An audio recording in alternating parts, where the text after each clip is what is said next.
Hi, I'm Ingrid Gattari from Achievers Group, and I'd like to share with you what I've learned as a student of leadership.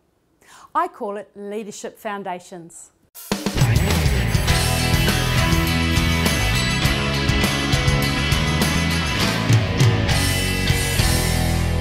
Let's talk about development. Leaders are learners. They are reading books, they're watching leaders who are of a greater and a higher influence level than themselves, and they're learning. What are you doing to learn? Are you reading? Are you developing your character? Are you developing your technical skills? There's a fantastic book, and I encourage you to pick it up and to read it. It's called Good to Great. And in it, it talks about 5 levels of leadership. And I'm just going to speak to you a little bit about level 4 and level 5. And what Good to Great talks about is that level 4 leaders are phenomenal leaders, and they are leading our organisations as we know it. But they are more transactional rather than transformational leaders.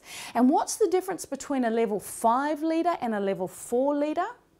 Humility and transactional leadership. Those are 2 areas. I encourage you, get the book, it's fantastic. But essentially, leaders are learning, and they grow every single year and every single decade. It will take you a long time to be at the top of your game as a leader, but that's okay. You see, leaders develop their skills as they go forward. Here are some steps that you can do to grow, to lead yourself. That's the first thing, lead yourself.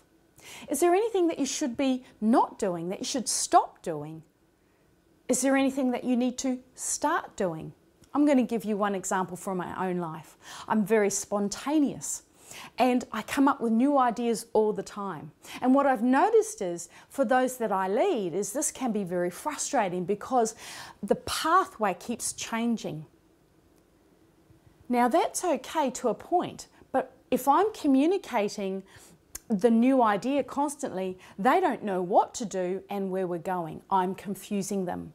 So I am on a pathway to growth in this area where I am holding back myself and I'm not being spontaneous. I'm thinking things through before I talk about them more than I ever used to before. I encourage you, grow in your leadership, develop as a leader. It is well worth it, and people will follow you as a result. Leadership is also navigation, or strategy as I like to call it. It involves planning. Leaders know where they are going. Followers really need to know they are looking for the person who can take them into the future, who can take them on the pathway forward. So therefore, they're looking for the strategist. Leaders chart the course. They define the destiny. They make it clear. They check with their followers and their team, and they move forward. And as they move forward, there's always adjustments. You see, leaders are navigators. This is really, really important. And this is more of a technical skill. And MBA students will know that they spend a lot of time charting the course, knowing which way to head. So if you're a leader of a team, think strategy, think planning.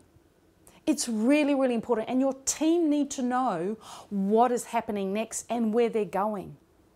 It also involves vision. You must communicate the vision. That's really, really important. Be excited about the vision, about the future. When the things get tough, as they will, you need to also just redefine the strategy to tell them that you're on course, that you're moving forward. It gives people hope. That's really, really important. Giving your team hope so that they know where they are going. The next leadership foundation I want to talk to you about is adding value, helping people up. This is a very relational skill and very, very key. Let me explain. If you believe in someone, you are communicating to that person that you care. If you believe in someone, not only are you communicating that you care, but that you really want them to achieve what they want to do, which means that you've listened to them. And that's what people want. They want to be listened to. They want to be heard. It's really, really key. I use this leadership principle in a sales environment all the time. I'm helping people achieve their goals. For example, in a networking situation, I'm asking open-ended questions. I'm wanting to find out about the person that I'm talking to, their business. I'm looking for ways that I can help this person get from A to B, to get more customers, because ultimately that's what they want. In a team situation, I'm listening to my team. I'm helping them communicate with me about what they want to achieve in their life. And it may be that they want to not be in my business but go and start their own business. I want to help them with that. What does that communicate? That I care. That's a really important foundational principle, because if you have communicated with your team and your followers that you care, they will believe in you, that they will trust you. And this is what we're trying to do, is we're trying to communicate with our team that we care about them, that we really do actually love our team, love our people. And don't forget, level 5 leaders, that's one of their key elements, that they really communicated that they love their team. They were in relationship. They were adding value. This is a very core skill, because when we talk about buy-in, if you haven't added value and you haven't connected with people, your team, they're not going to buy into you. So this is key. Grab it, do it, and let's see you add value to the people around you. Just a little bit more on adding value. Do you talk more than listen? Do you interrupt? I'm a bit of an interrupter myself, because I get excited and I want to share my good idea. It means I'm not listening. That means I'm actually not adding value to the person who's talking if I'm interrupting.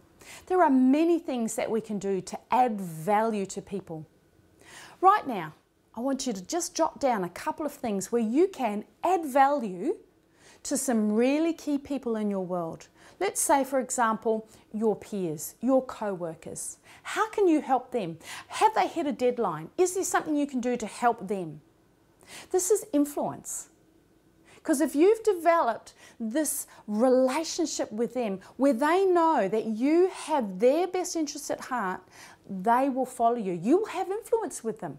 Because don't forget, leadership is influence. Now we're going to talk about character. You see, I've worked for a lot of leaders, some good and some not so good.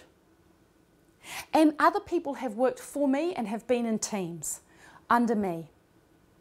And I've noticed that at times my influence has been compromised. Why? Trust. Somehow they've lost trust in me, or I've lost trust in my leader. It is really, really important that trust is kept intact. And if trust has been damaged in any way, then I encourage you, rebuild that trust. Reconnect with that person. Try and find out where that trust was lost. Develop that good character. Character communicates trust. It is absolutely essential in any leader. If you don't trust your leader, will you follow him or her? If you are not a trustworthy person, ask yourself why. What am I doing? What is part of my character? Am I lying? Am I not being honest?